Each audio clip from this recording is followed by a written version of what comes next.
Welcome everybody to The World is a Mess, and I just want to steampunk it. This is episode 25, April 20th, 2021. And my co-host Daniel is supposed to be here already, but he's a little bit late showing up. I don't know what's going on with him, so I'm going to start without him. And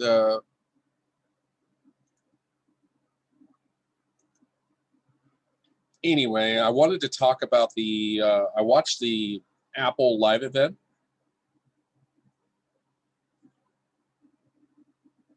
I think it's funny that they had it on 420. 420, of course, known as marijuana smokers holiday. Also Adolf Hitler's birthday, and also the anniversary of Columbine. But anyway, I digress. I probably shouldn't have even brought that stuff up. But the first thing that they introduced in the Apple event for today was they had a purple version of the iPhone 12, which looked really cool. I may be getting a new iPhone in the future, but it'll probably be like a year or two down the line, because my iPhone 8 Plus is perfectly fine for what I use it for. But yeah, so that looked pretty cool. I'm surprised they didn't come out with a new that color of iPhone when the original iPhone 12 came out last year. But I guess in preparation for the new multicolored Imacs, they talked about Apple podcasts a little bit, and then introduced AirTag. AirTag doesn't really interest me that much because often if you lose something or somebody steals something, they could probably shut it off, or if it runs out of battery life. Let's see. Look here, AirTag price.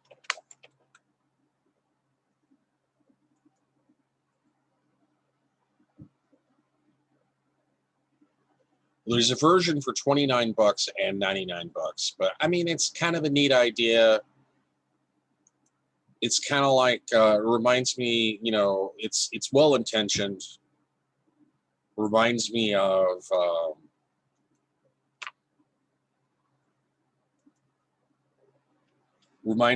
like the Find My Phone on the iPhone. I've had my iPhone stolen a couple times, and over the years, because it's a hot commodity to steal, and people just shut it off. So it's not very effective at finding a lost phone, based on my experience, and I would surmise that AirTags would be the same way. It's a neat, novel idea. I guess if you lose your keys,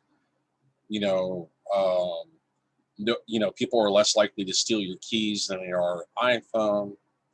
But I don't know. Who can say for sure? They talked a lot about Apple TV and the new Apple 4K TV. Ted Lasso show. I guess that's the Apple original show. Not that familiar with that show. Apparently it's a comedy sports show. They also talked about the new Apple remote, which looked kind of cool. And it's still got an A12 Bionic chip. They also talked about the new iPad Pro with the M1. That actually surprised me, that they released a new iPad Pro with the M1. I know that with Big Sur, apps are compatible between iPad OS and Big Sur and iOS. They have cross compatibility. I would like to see an iPad just running Mac OS and have full operating system support for Pro apps and external devices, but you don't quite get that with the iPad Pro. But it's still, it's a neat, novel device. I would probably personally opt for a lower end iPad because an iPad, I've never looked at an iPad as, I have an iPad 2 that I'm no longer using because you can't download the latest version of iOS, and you know, the majority of apps don't even work with it anymore. So it's basically planned obsolescence. Plus, I broke the glass on it, but I may or may not fix it. But it's an iPad 2. And then, so yeah, that was cool. They got an M1 chip in the iPad Pro. And then making it more like a laptop replacement or a computer replacement device. They're giving up to 2 terabytes of storage. So that's pretty cool. We will see. I think they will get to the point where they will replace all laptops with just, you know, like the MacBook Pro will eventually be replaced with the iPad Pro, but they're slowly, gradually going into it one step at a time.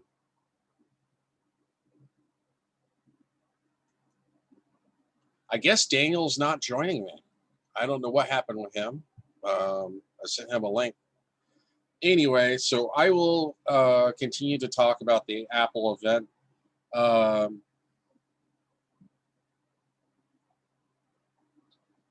They also talked about mini meter wave, which is apparently a compressed version of 5G cellular data. And 5G cellular data has been added to the iPad Pro, which is cool if you're on, you know, if you got a plan through a service provider like, say, AT&T or T-Mobile or whoever you have.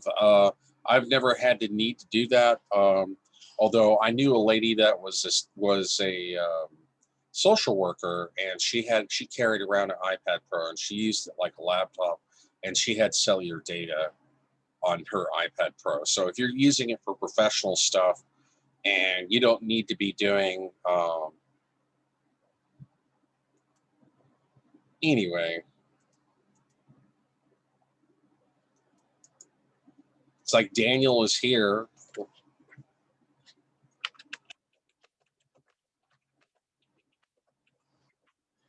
It's just as well that he wasn't here for the first part, because he's not he has a computer, he has a PC, but he's not really into Apple products like I am. I have an iPhone. I have an older 2009 Mac Pro. I have a 2012 MacBook Pro 13-inch.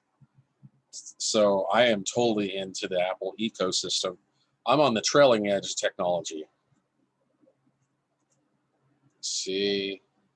He hasn't come yet, but Daniel will be joining us soon. But so yeah, and they added Pro Display XDR, the same technology in the Pro Display XDR on the very expensive monitor that came with the Mac Pro 2019. Will also be included with the this new technology is included on the iPad Pro, which is pretty cool.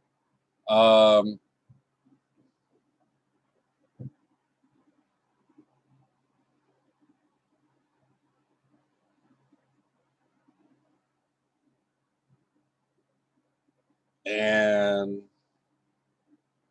they also included the 24-inch. Okay. Daniel is now joining us.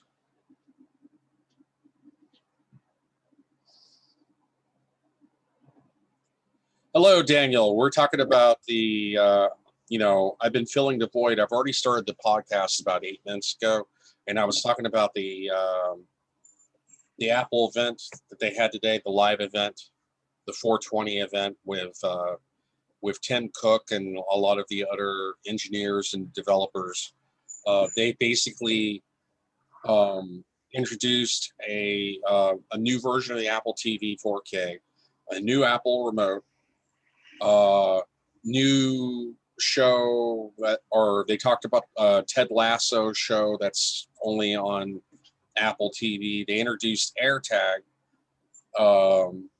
They apparently have a new improved version of Apple Podcasts. They introduced a purple iPhone 12. You know, and of course, best of all, they introduced three new models, a 24-inch iMac with an M1 processor. And these have like 7 different colors. And you have a 7 GPU variant and 2 8 GPU variants. You can't order them yet. I don't think they're going to be ready until the middle of the next month. They're listed in the Apple Store, but they're not available for ordering yet because they won't be released until sometime next month, I think. And but yeah, so basically, new iPad Pro. That was kind of interesting. 3 new models of the 24-inch iMac based on the M1 processor. The iPad Pro, the new version, is based on the M1 processor, which is the exact identical processor that's in the M1 13-inch MacBook Pro, M1 Mac Mini, and M1 MacBook Air. And yeah, and the new iMac has 1080p webcam. Let's see. Got my notes here. 1080p webcam, and it also has a 4.5K display. So yeah, I'm excited for the new iMac. The iMac has increased in price from the previous Intel version. I think they start at, let me look here at the Apple Store. You click on Mac and click on iMac 24-inch. And you click on view pricing. You still can't buy anything because I don't think they're going to be released until next month, but they are now listed with the specs. But yeah, they now start at the entry-level iMac with the 7-core GPU starts at $1299. And then they got a mid-range model that has a 8-core GPU, but still only 8 gigabytes of unified memory and 256 gigabytes of internal storage. They're not upgradable. And then they have a slightly more expensive version. They got for $1699 that is 8-core CPU, 8-core GPU, 512 megabytes or gigabytes of internal storage, 8 gigabytes of unified memory. Oh, and also the $1499 version and the $1699 version, which I'm looking here on the website. Hold on, let me see if I can even share my screen.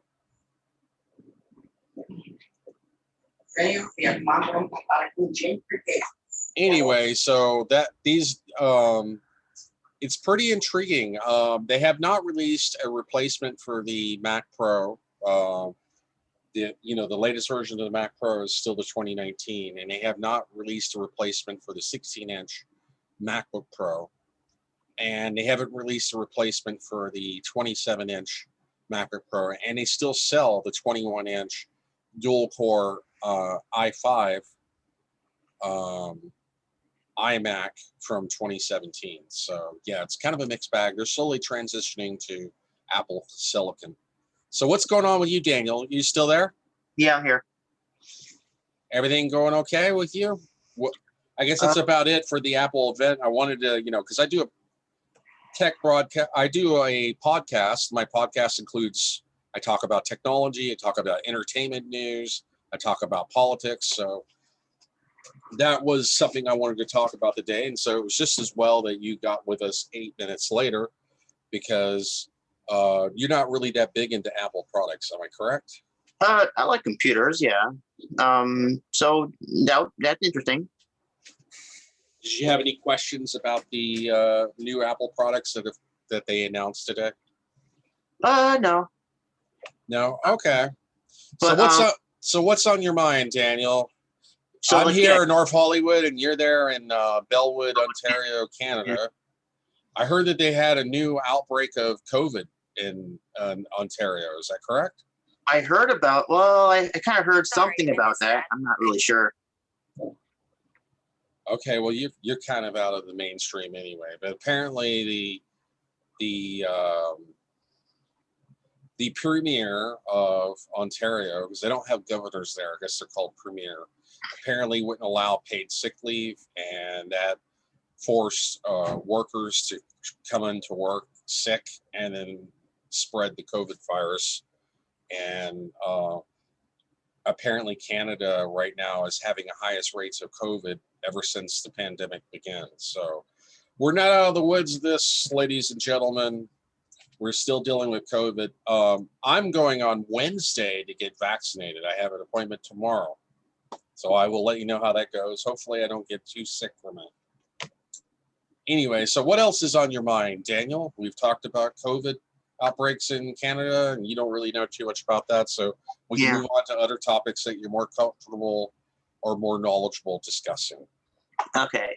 So did you hear that? Okay. Did you hear the news about the? Okay, hold on a second. Okay. What's okay, so so we know that Spider-Man No Way Home has finished production, right, on March, and now I didn't know about that. Okay, cool. It's finished production. So and now Multiverse of Madness is going to stop filming in like a week. They already finished Multiverse of Madness, and we haven't gotten one single photo from it. Well, I mean, think about it. We had photos from 2008 when they were filming Iron Man all the way to 2021 when they're filming Thor 4 Love and Thunder. We haven't gotten a single photo from Multiverse of Madness. Like, what could they be hiding? Well, I don't know if they're hiding anything. It's just that disruption of production caused by COVID. We're still in a wacky system where most movie theaters in the United States have not reopened yet. I think in California, they're allowed to reopen at 25%, but they opt not to because they don't have, it's not profitable for them to only reopen at 25%. So we shall see if the movie business, particularly in America, even begins to recover because, you know, they spent a lot of money making these movies that have been in production for maybe 2 years. And some of them maybe got finished, some of them didn't. And some of them may had to have been finished a different way than what they originally anticipated because they're having to work within the constraints of COVID-19. So I don't know. That's probably something to do with it. I don't think things are going to even start to return to normal when it comes to Hollywood production or return to normal in our society until next year, until the majority of people have been vaccinated. And even then, with new variants of the virus, who knows? Who knows? I have a feeling that this is going to permanently change our society as well as the way we view entertainment. We're going to think of things in terms of before COVID and after COVID. Yeah. So, yeah. And, so like, you know, now they're saying that, William Dafoe, you know, Alfred Molina came out and actually said he was going to be in Spider-Man No Way Home. And I really hope he's going to be like a permanent member of the MCU. I really don't want him to be like a one thing, right? I mean, I know Alfred Molina is like, what, 67 years old? And they're saying, well, you know, some people are saying he's too old to do it, but like Doc Ock, right? Like he doesn't have to do much. I mean, physically, he doesn't have to do anything, right? I don't know. I don't know where you're going to go with that. Who can say for sure? And now they're saying that like William Dafoe may just be a one-time thing too. I mean, some people say he's going to have a big role in the MCU moving forward. Others say it's just going to be one movie. I mean, I like William Dafoe as like Norman Osborn, don't you? Yeah. I mean, come on. I think that the MCU should keep him. Right? He does a really good job at playing a psychopath. Yeah, he's really good. I really hope that the MCU keeps William Dafoe. That'd be like so good. Well, I mean, William Dafoe is a great actor, so he could do anything he wants, really. Yeah. So, I mean, yeah, we only have like, 8 more months to go until Spider-Man No Way Home? Well, we shall see. I mean, who knows if they'll even reopen movie theaters by then. I don't know. I mean, yeah, everything in the last year and a half has been a freaking nightmare with COVID. Yeah, so people are going to be like losing more money, right? Like Sony, for example, is going to be losing more money. Yeah, right? I don't know what's going to happen going forward. I can't really predict. Yeah. I mean, like there's rumors that Sony will go bankrupt soon, and they're going to have to sell their movie division to Marvel Disney. I That'd mean, be I wouldn't be surprised. Sony has made a lot of bad business decisions in the last 10 years. Yeah. Or more likely, I would say within the last 8 years, they've made some bad business decisions. Yeah. But Also, going from Stone, going from like Marvel to DC. No, yeah. Have you heard that they started production on the Flashpoint movie, and Michael Keaton is coming back as Batman? really, Yeah. for probably just a cameo, if I had to guess. I mean, from what they're saying, Flash is going to go through through the multiverse, right? And he's going to go see different versions of Batman from different universes, right? And I mean, the article I read is saying that they're going to ignore the events. They're going to ignore the events of Batman Forever and Batman and Robin, and they're going to go straight to do he's going to run to maybe Kristen Bale's Batman, and then maybe later on he runs off to Michael Keaton's Batman, right? So he's going to go to a couple of different universes, right? And well, I mean that could be interesting. I mean, and I'm just like, why do you want to disregard Batman Forever and Batman and Robin? I know because Batman and Robin is terrible, and Batman Forever was also terrible. No, it wasn't. Okay, look, Batman and Robin was bad. Batman and Robin was the first Batman movie I ever bought. Me and my mom were at Zeller's back in 1997, and she bought me that movie, and I loved it. I mean, I didn't know any better, of course. I watched it over and over and over. I didn't know any better. I loved it, and then I got Batman Forever, and I'm like, wait a second, this is a much better movie than Batman and Robin. I mean, say what you want. Batman Forever made more money at the box office than Batman and Batman Returns put together. Right? I mean, check it out on Box Office Mojo. It made more money. Well, I mean, you can be a financial success, but be critically considered a failure. So it all really depends. I mean, they already crossed over in the multiverse. You had the Arrowverse version of Flash crossed over with the movie version of Flash during the Crisis on Infinite Earth stuff. So that was pretty cool. That was almost a year ago now, I think. But 2019. No, wait, 2019. It was in 2019. 2019. Okay. 2 years ago almost, but still, it was pretty cool. And that was the last time that Flash was really interesting. The Arrowverse Flash is kind of gotten boring. But yeah, definitely. I'm not gonna watch season 7 of the Flash. I don't think it's just so boring. I might watch Legends tomorrow, but not the Flash. I just find it boring. But yeah. So are you excited that the Michael Keaton Batman is coming back? Yeah, that sounds cool. He did say in March that he didn't want to come back due to COVID. He lives outside the city in the country because he's afraid of getting COVID. That's what he said. And I was afraid that he wasn't coming back because Michael Keaton is supposed to be the main Batman of this movie that the Flash goes to see. And if he wasn't going to come back, it was going to be Kristen Bale. Kristen Bale was going to take the spotlight in that movie.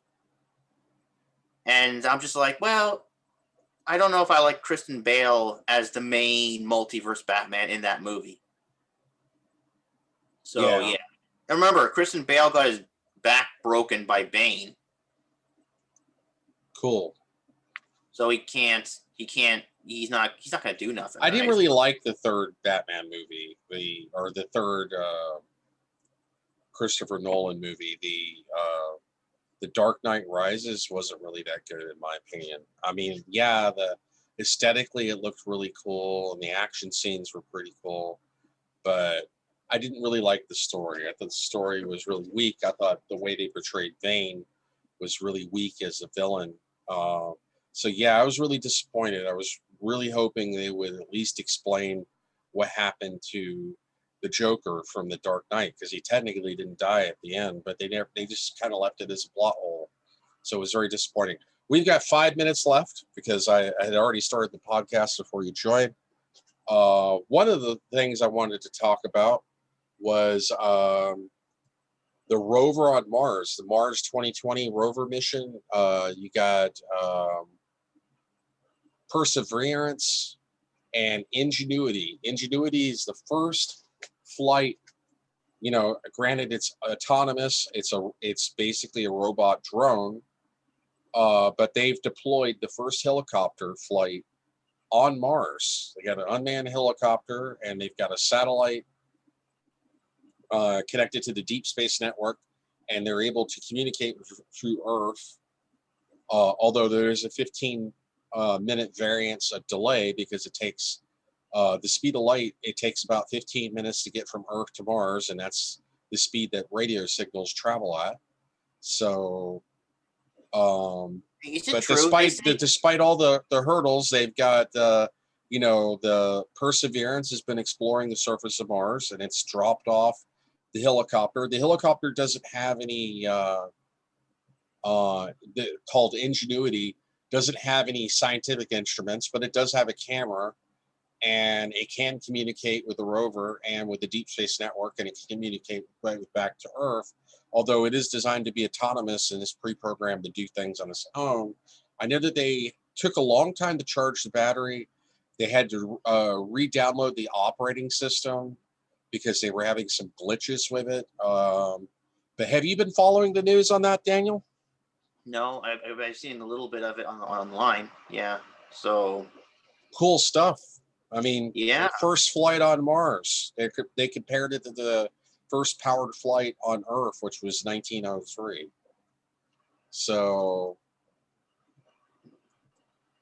very, very big step in technology. It's not really getting the press coverage that it should. Wait, it's colder on Mars than it is because Mars is further away from the Earth, right? So it's colder there. It is colder. It's a colder planet. It's largely geologically inactive, and so, like, why doesn't the rover freeze in that case? Because it's so cold. Well, I mean, it's got solar power, and it's got built-in heaters to keep it warm.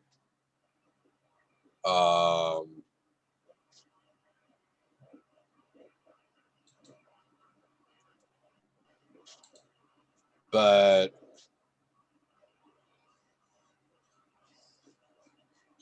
and also I wanted to mention, we got about 2 minutes left. Derek Chauvin was found guilty of second-degree murder, third-degree murder, and I think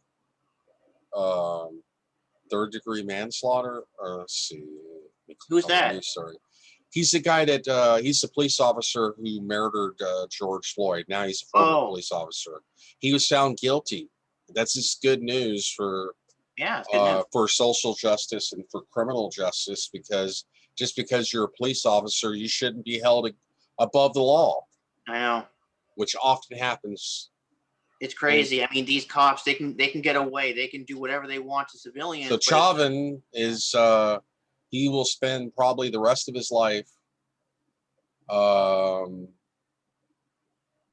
He's looking to serve 40 years in prison for second-degree murder, third-degree murder, 25 years in prison, and manslaughter carries a maximum of 10 years in prison. So the next stage will be the sentencing. That could take several months. Mm-hmm. So he faces a total of 75 years in prison, basically life, because he's 44 years old. Yeah. So, but he, I don't know. Hopefully he'll get close to the maximum sentence, because I saw the video that was really disturbing, and it was just cruel. Like, the guy, George Floyd, was pleading for his life. He was talking about how he can't breathe. He was in his handcuffs, and he was just coldly, asphyxiating him by putting his knee on his neck. You do that to anybody, they're not going to be able to breathe. I know. I mean, and he just didn't. Yeah. he'd had complaints of violence against him before, and the problem is he got away with it too many times. So he was emboldened. He felt like he was above the law. So it is really good that they threw this bastard away in prison. Anyway, that's all for now. This is Steampunk Starraisin. The world is a mess. This is episode 25, April 20th, 2021. And I'm here with my co-host, Daniel Bertizan from Bellwood, Ontario. And I'm here in North Hollywood, California.